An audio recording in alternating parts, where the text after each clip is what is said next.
कोई धनवान नहीं है। जिसके पास राम नाम धन है वही धनवान समझिए। हमारे शास्त्र में तो ऐसा वर्णन आया, वही धनवान मानिए, दूसरा कोई धनवान नहीं संसार में। जैसे उन्होंने देखा, जैसे उन्होंने सुना कि धनवान तो कोई नहीं संसार में, धनवान कोई नहीं है और ना ही सुखी है।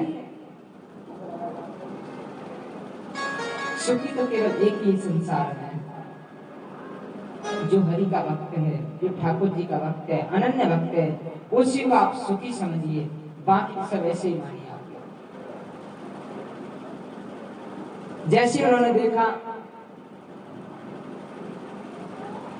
इधर गौकर्ण जी थे, वो तो चले गए थे भक्तिमय के लिए, भक्ति का आनंद लेने के लिए, क्यों धर्मज्ञ शास्त्रज्ञ थे वो, कि यहाँ मैं रहूंगा तो मेरा भी वैसे ही हो जाएगा जैसे एक है। धंधकारी छोटेपन से ही बहुत शरारती था, छोटे छोटे बच्चे को पीट कर भगा आता था, घर पे आ जाता था, शिकायत लेकर आता था। डेली के डेली प्रतिदिन दिन पर दिन वो उपद्रवी बनता गया, उपद्रवी बनता रहा, उपद्रव कर करके वो घर पर आ जाता था। एक दिन आत्मदेव जी भी दुखी होकर के वो भी घर छोड़कर चले गए। अब उसकी माँ रह गई थी केवल, माँ रह गई थी केवल।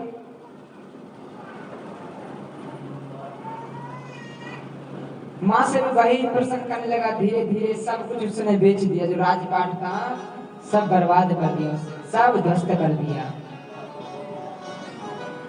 अब वैसे ही वो सोचने लगे, अब माँ कहां तक लाए उसके लिए धन। वैश्याओं का संग करने लगा वो। धीरे धीरे सब उसने बेच बेच कर उनमें खर्च कर दिया, खजा करके।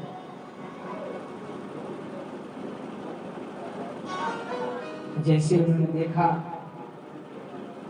अब अपनी माँ को एक दिन आ गया, माँ से बोला मेरे को इतने पैसे चाहिए, नहीं मिले तो कल तेरी जलती हुई लकड़ी से तेरी खबर लूंगा।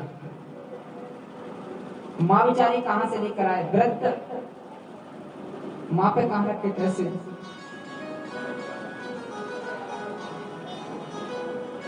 उसने अपनी माँ को भी एक कुएं में डाल दिया, माँ का भी कर दिया राम नाम सब। धंधकारी और दिन पे दिन और बढ़ गया, और विचित्र हो गया, और नास्तिक बन गया। अच्छा नहीं, नास्तिक बन गया। ये था नाम तथा गुण, जैसा नाम था वैसे उसमें गुण भी है। धुंधली का धंधकारी, जैसी माँ थी, माँ की तो गुण आई थी। माँ भी पुनीत स्वभाव की थी, नास्तिक प्रवृत्ति की थी, आश्री स्वभाव की थी। कोई बात नहीं, धीरे धीरे समय गुजरता गया, सब कुछ आपको चोरी करने लगा। जब सब कुछ घर में बीत गया तो क्या होगा फिर? उनको तलाना ही 5 वैसे रख रखी थी उसने। भैया मत तू कहूं से लेकर आ, हमें चाहिए यहाँ बैठ के। जाने लगा, डेली कोई ना कोई, कहां तक वो करेगा।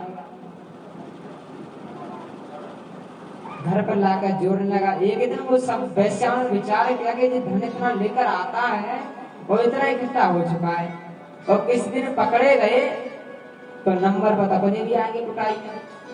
बोले हाँ बिल्कुल आएंगे, इसमें क्या संदेह, इसमें क्या शंका है, वो तो आएंगे ही।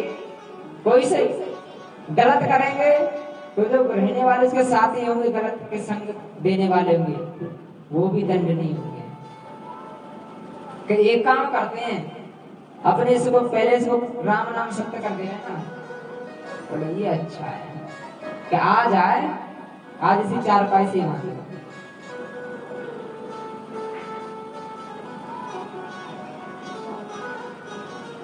धंधकारी एक दिन आ गया, उस दिन ये भी आता था।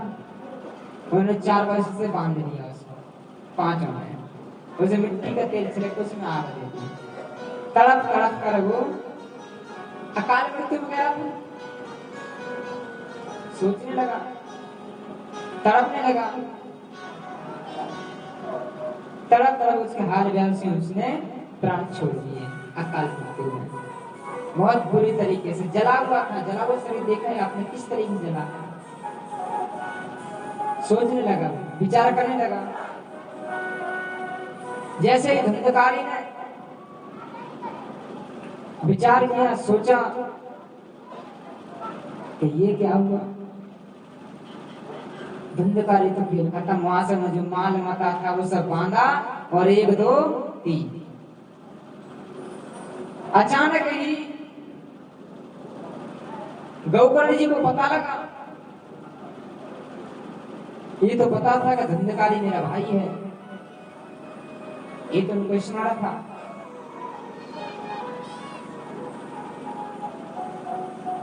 कि धुंधकारी मेरा भाई है, ये उनका स्मरण था पूर्ण रूप से। लेकिन जैसे उन्होंने सुना कि उसकी मृत्यु हो चुकी है, तो उन्होंने श्राद्ध किए, कहाँ गया, काशी कहाँ उन्होंने श्राद्ध दिए जा करके, लेकिन कहीं भी उसकी मुक्ति नहीं हुई थी। घूमते घामते उसी नगर में आ जाते हैं। गांव वालों ने और बताया कैसी बात है, आपका भ्राता श्री धुंधकारी जी की मृत्यु हो चुकी है। कहाँ वो तो मुझे पता है किस तरीके से हुई थी, तो उसके तो मैंने तो श्राद्ध में पिंडदान भी दे दिए। गया जी जाके मैं श्राद्ध किया था, काशी जाके श्राद्ध किया था, तो शांति मिली उसको।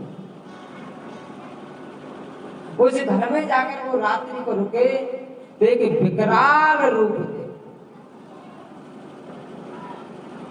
पहले तो उन्हें डरवाता था, कभी किसी रूप में, कभी किसी रूप में, कभी किसी रूप में, अनेकों रूप में आता था। धुंधकारी जैसी गौकर्ण देखा ही कौन है ये, बार बार मेरे नजरों के सामने आ रहा है। उन्होंने कहा तो अपने वास्तविक रूप में आइए, जो आप हैं उस रूप में आप आइए, आप कौन है आप। तब उन्होंने कहा था कि मैं आपका भ्राता धुंधकारी हूं, मैं आपका। अरे तुम इस अवस्था में कैसे, इस हालात में कैसे, मैंने तुम्हारे गैस श्राद्ध किया था, काशी कहाँ का मैंने श्राद्ध किया, अभी तुम्हारी मुक्ति नहीं हुई। कि नहीं मेरी मुक्ति नहीं हुई। कि ठीक है, मैं तुम्हारी मुक्ति का साधन दूंगा। उन्होंने जाकर के मुक्ति का साधन ढूंढा।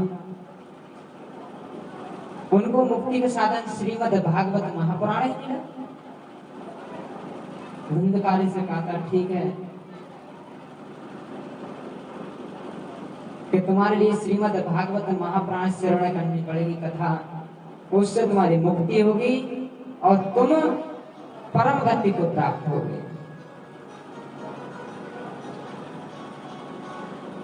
जैसे ही गौकर्ण जी ने कथा का प्रारंभ किया, शुभारंभ किया, तमाम श्रोतागण कथा भागवत चलते तमाम सभी को निमंत्रण देते ही है, लेकिन स्पेशल वो धुंधकारी के लिए रखी थी कथा।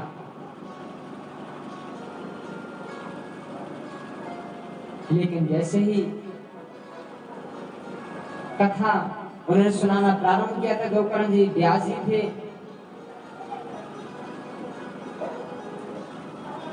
धुंधकारी जी के लिए एक धुंधकारी के निवास स्थान कहाँ दिया था, बांस पर। बांस में 7 गांठ थे, उस बांस में उनको बैठा दिया, तुम इसमें रहना। एक गांठ दूर में बैठा दिए थे, एक गांठ में दूर बैठा दिए थे कि इसमें आप बैठकर यहाँ से श्रवण करना और आपकी मुक्ति होगी। आपके लिए स्वयं भगवान लेने आएंगे, विमान आएगा आपके लिए। जैसे उनके समय समय जैसे 1 2 3 जैसे समय गुजरता गया, द्वितीय दिवस, प्रथम दिवस, तृतीय दिवस, चतुर्थ दिवस, पंच दिवस, षष्ठ दिवस और सप्तम दिवस की कथा, एक एक गांठ उनकी फटने लगी थी, आवाज आती थी, एकदम श्रोतागण थे एकदम आश्चर्य हो जाते थे, देखते थे घूमकर पीछे में, कुछ नहीं धैर्य बांध देते थे, कुछ नहीं है। वैसे ही चलता गया समय, 7 गांठ फट गई और स्वयं ही विमान लेने के लिए आया। और धुंधकार जी को इस विमान में बैठा लेकर गौकर्ण जी के द्वारा, गौकर्ण जी की देन थी, एक विमान आया धुंधकार जी पटन को लेके चला गया। लेकिन इधर गौकर्ण जी के मन में शंका हो गई थी, तो कथा तो मैं कर रहा था, मेरे लिए विमान नहीं आया। लेकिन इधर गौकर्ण जी चले गए। फिर दोबारा उन्होंने कहा मैं फिर कथा करूंगा। फिर उन्होंने पूरे क्षेत्र में हल्ला कर दिया था, श्रीमद् भागवत कथा का फिर भव्य आयोजन करा। फिर इसी तरीके से लेकर 7 दिन कथा करी। फिर शुभ विमान आए थे कई, उसमें सभी श्रोतागण, सभी गौकर्ण जी, सभी विराजमान पुरुष में वो भी सभी गौलोक धाम चले गए थे। बोले गौकर्ण जी महाराज की जय, बोले वृंदावन महाराज की जय, जय श्री राधे।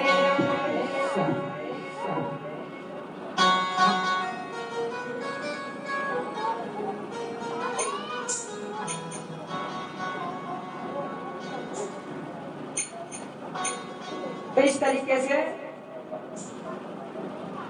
गौकर्ण जी महाराज सभी लोग गौलोक धाम के लिए चले गए थे। इधर फिर सप्ताह यज्ञ की विधि बतलाते हैं। सप्ताह यज्ञ की विधि सनकादिक मुनि कहते हैं ये श्रीमद् भागवत महापुराण हमारे लिए किस तरीके से करना चाहिए। सात्विक विचार हो, अच्छे हमारे विचार हो, किसी के प्रति हमारे गलत भावना नहीं, हमारे प्रति किसी दूसरी गलत भावना नहीं। और श्रीमद् भागवत महापुराण जहां भी बैठाए वह सबको आमंत्रित करें, सभी को, कोई भी सही चाहे सभी को आमंत्रित करें, आनंद पूर्वक करें सभी के लिए, कोई भी सही चाहे सभी। श्रीमद् भागवत महापुराण किसी ब्राह्मण से, वैष्णव से, किसी साधु से, किसी विद्वान से हमको कराना चाहिए। विद्वानज्ञ हो, शास्त्रज्ञ हो, ज्ञानज्ञ हो, उससे हमारे लिए श्रीमद् भागवत महापुराण का श्रवण कराना चाहिए, उससे हमारे श्रवण करना चाहिए। कथा श्रवण करने से तन, मन, आत्मा, बुद्धि, विवेक, कुटुंब, परिवार सभी हमारी शुद्धता की तरफ हो जाते हैं, सभी हमारी पवित्रता की तरफ हो जाते हैं। ऐसा हमें श्रीमद् भागवत महापुराण श्रवण करने से ये हमको प्राप्त होता है।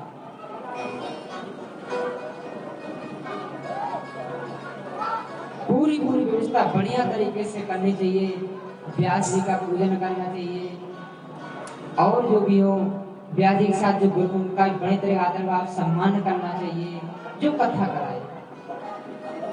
और जो परीक्षित जी बने उनको तो बहुत संयम बरतनी चाहिए। उनको या तो फिर तख्त पे सर्वप्रथम सोना चाहिए, या तो जमीन पर, चारपाई उनको नहीं लेनी चाहिए। संयम बरतना चाहिए, ब्रह्मचर्य का पालन करना चाहिए उनके लिए। कोई ऐसे ज्यादातर भगवान की भक्ति में ही रहना चाहिए उसके लिए। शुक्ल पक्ष में श्रवण कराना चाहिए, भागवत को रखनी चाहिए।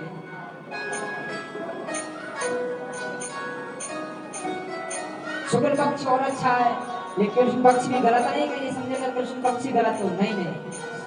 भागवत कथा के लिए कोई पक्ष गलत नहीं, सब बढ़िया होता है। ये शुक्ल पक्ष और अच्छा है, और कृष्ण पक्ष का ही भगवान कृष्ण की वाणी आपने सुनेंगे ही आप लोग, ऐसा कहा जाता है। अनुष्ठान जब तक चले तब तक उनको बहुत ही वाणी पर, मन पर संयम बरतना चाहिए, ऐसा कहा जाता है। ऐसा हमको जानना चाहिए, ऐसा हमको ज्ञात होता है श्रीमद् भागवत कथा श्रवण करने से। ऐसा कहा जाता है जैसे ही व्यक्ति समझ ले, कोई व्यक्ति से चाहे, यदि हम भागवत कथा का अच्छी तरीके से श्रवण नहीं कर पा रहे हैं, एक कथा में श्रोता श्रोता और श्रोता, श्रोता श्रोता और श्रोता, तीन लोग आते हैं कथा में।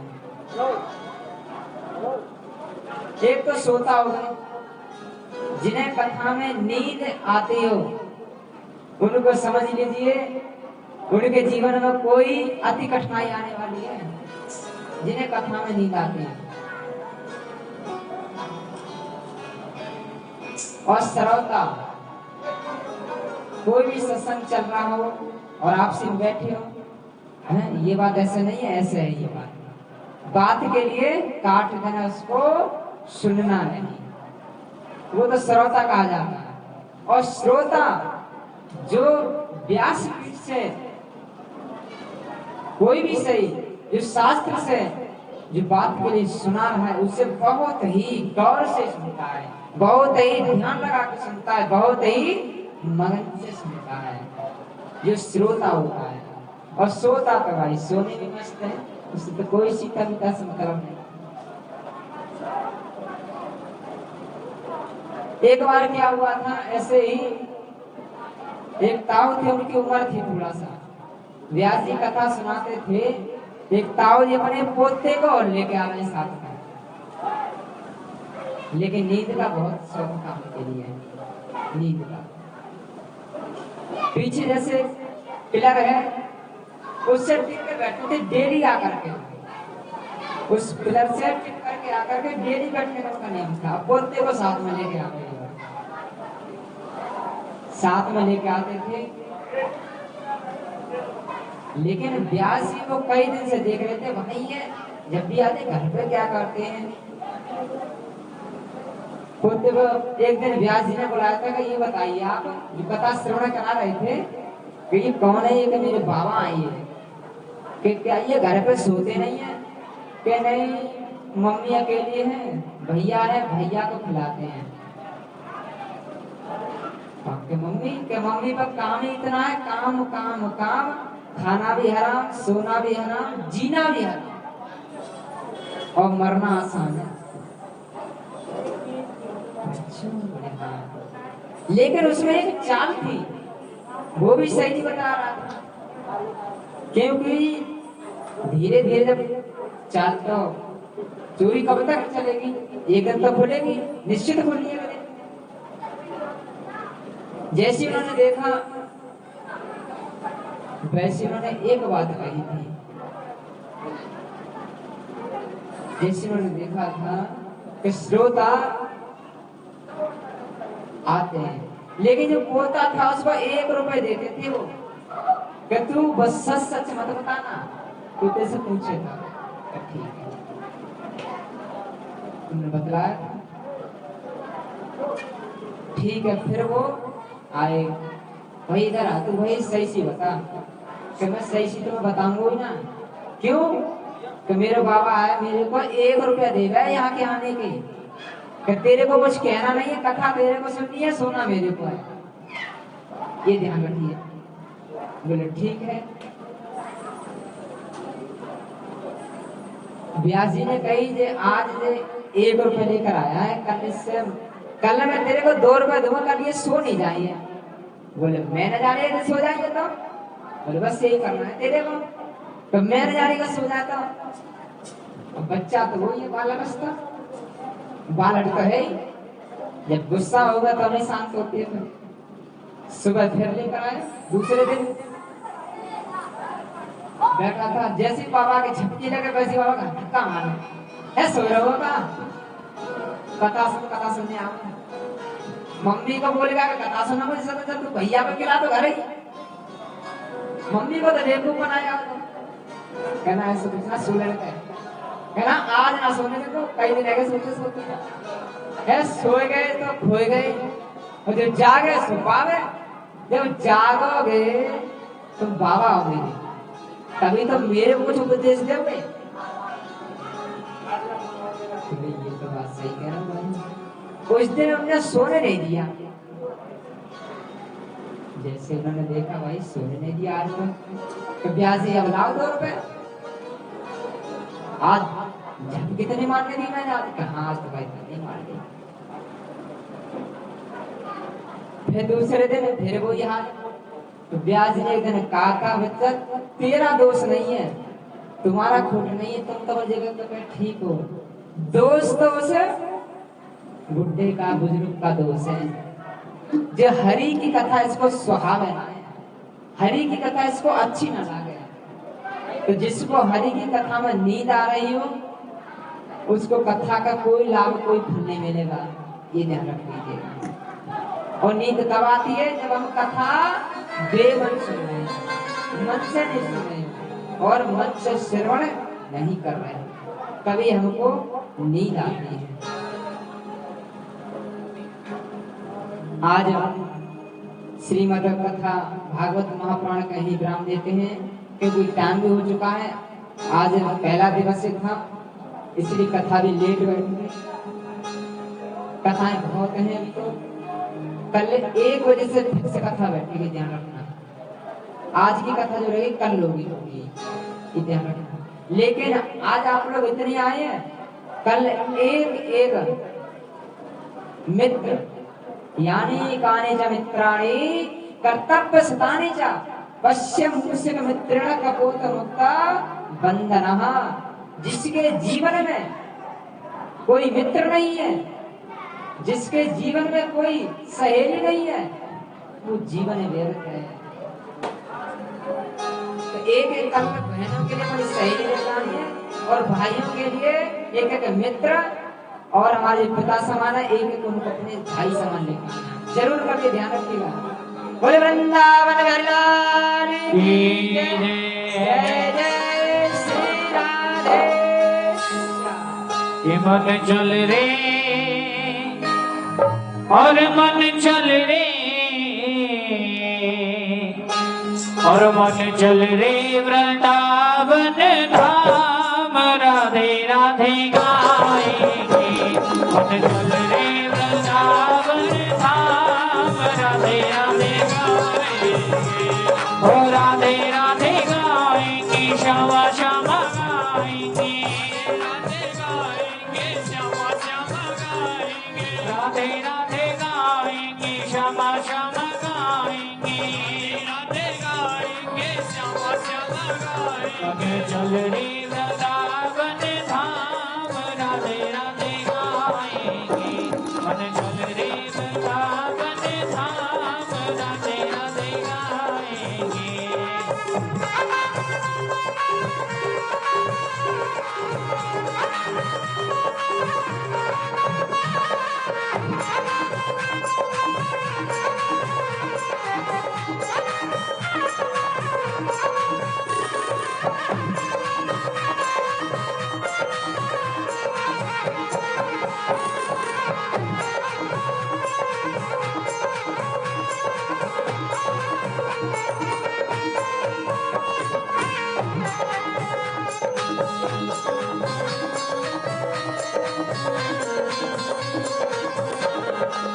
वृंदावन में बाके बिहारी, वृंदावन में बाके बिहारी, वृंदावन में बाके बिहारी, वृंदावन में बाके बिहारी, हो बाके बिहारी की शोभा है न्यारी, बाके बिहारी की शोभा है न्यारी।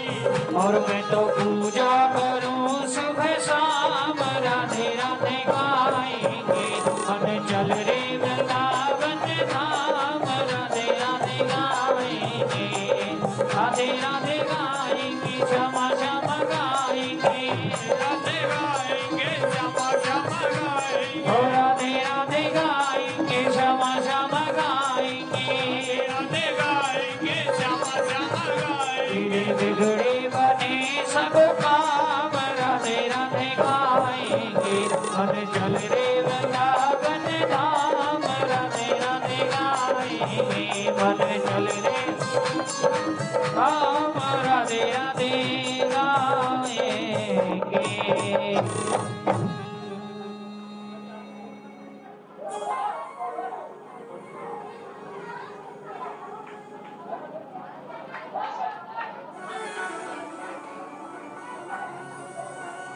राधे जय श्री राधे। सभी भक्त अपने स्थान पर खड़े हो जाएं।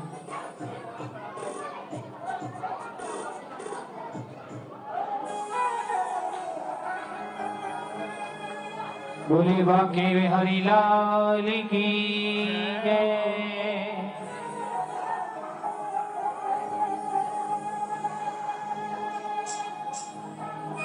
मोर मुकुट कट काछिनी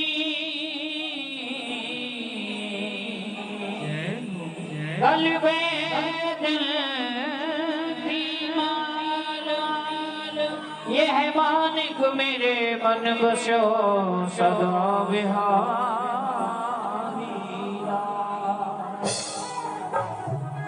हे श्री बाके बिहारी तेरी आरती गाऊं। बाके बिहारी तेरी आरती गाऊं। बाके बिहारी तेरी आरती गाऊं। बाके बिहारी तेरी आरती गाऊं। आरती गाऊं प्यारे आपको बनाऊं।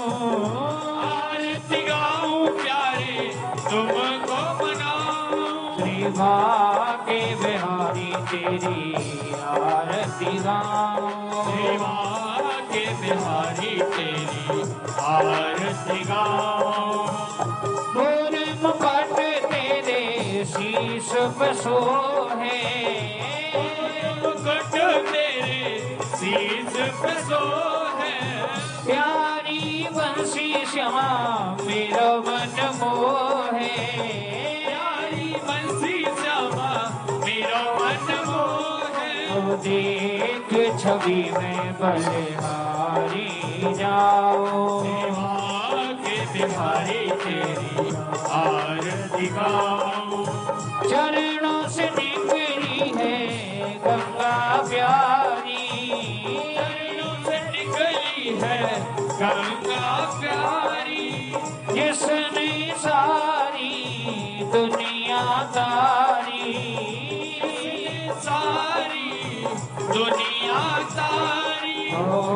चरणों को मैं शीश झुकाऊं। बाके बिहारी तेरी आरती गाऊं। व्यासदास जी के नाथ आप हो। व्यासदास जी के दास आप हो। सुख दुख जीवन प्यारे साथ आप हो। दुख जीवन प्यारे साथ आप हो। प्यारी छवि तेरी मन में बसाऊं। प्यारी बिहारी तेरी आरती गाऊं। कुंज बिहारी तेरी आरती गाऊं। कुंज बिहारी तेरी आरती गाऊं। श्री हरिदास के प्यारे तुम हो। श्री हरदास के प्यारे तुम हो। मेरे मोहन जीवन धन हो। मेरे मोहन जीवन धन हो। दास सदा वृंदावन पाऊं। बाके बिहारी तेरी आरती गाऊं। बाके बिहारी तेरी आरती गाऊं।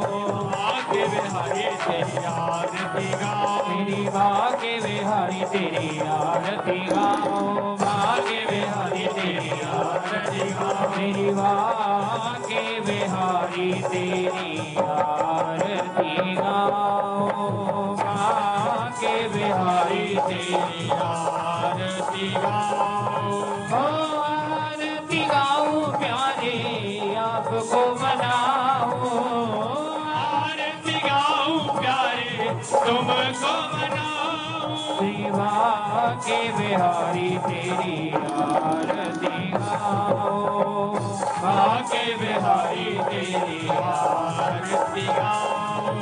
भरपूर गौर मगरुड़ावतार संसार सार सदा वसंत ध्यान बिन देव भवानी शरण नमामि तमेव माता पिता त्वमेव त्वमेव बन्धु त्वमेव त्वमेव विद्या द्रविणं त्वमेव त्वमेव सर्वं मम देव देवा के बिहारी तेरी आरती गाओ आके बिहारी तेरी आरती गाओ देवा के बिहारी तेरी आरती गाओ।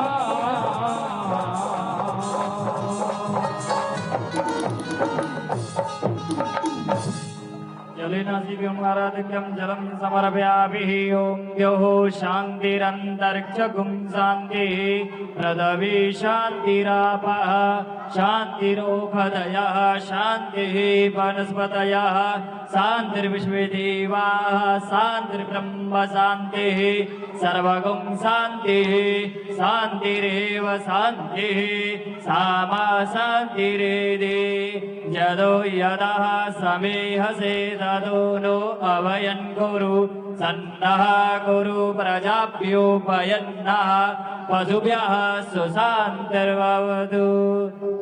पुष्प से आरती दे दीजिए और हाथ में अक्षत पुष्प ले लेंगे पुष्पांजलि के लिए सभी। पुष्प से आरती दे दीजिए एक से सभी हाथ में पुष्प ले लेंगे। हरि ओम जगने न जगनमय जन्त देवास्तानि धर्माणि प्रथमान्यसन्यः देहनागं महिमानः सजन्त यत्र पूर्वे साध्यः सन्ति देवाः। हरि ओम राजाधिराजाय प्रसय्यसाहिने नमो वयं वैश्रवणाय कूर्महे समे कामान् कामकामाय मह्यं